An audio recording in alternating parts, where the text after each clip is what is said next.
in seconding, but also to tell him the deputy leader was moving on my behalf, was on a phone call behind.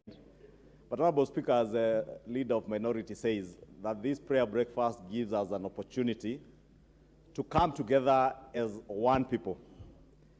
Honorable Speaker, is our perfect opportunity to come together and reconcile ourselves first to our God.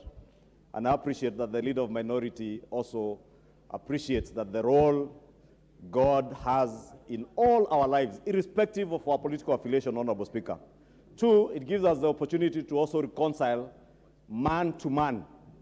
And therefore, I also look forward, Honorable Speaker, after the lofty speeches that would be at the prayer breakfast and the prayers, Honorable Speaker, because we cannot underestimate the value and the role that prayers play in our lives.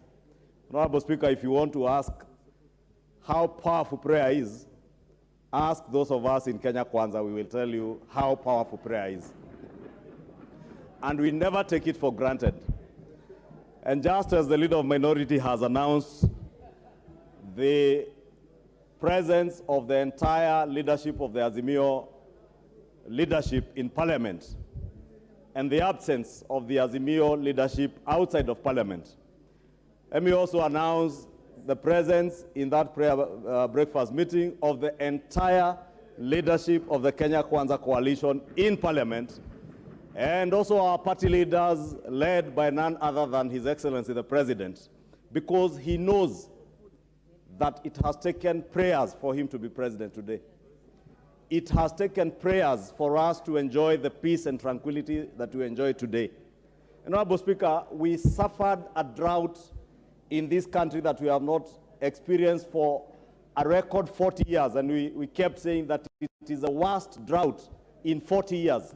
Honorable Speaker, you remember when the President and the Deputy President led Kenyans in a prayer meeting at Nyayo Stadium. People made fun of it.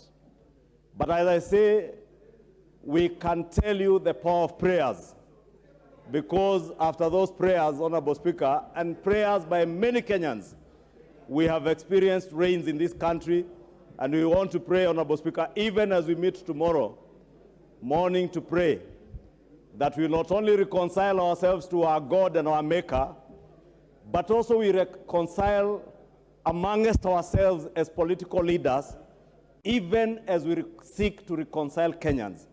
And how I pray that these prayers will also soften our hearts, that those who continue to incite Kenyans, those who continue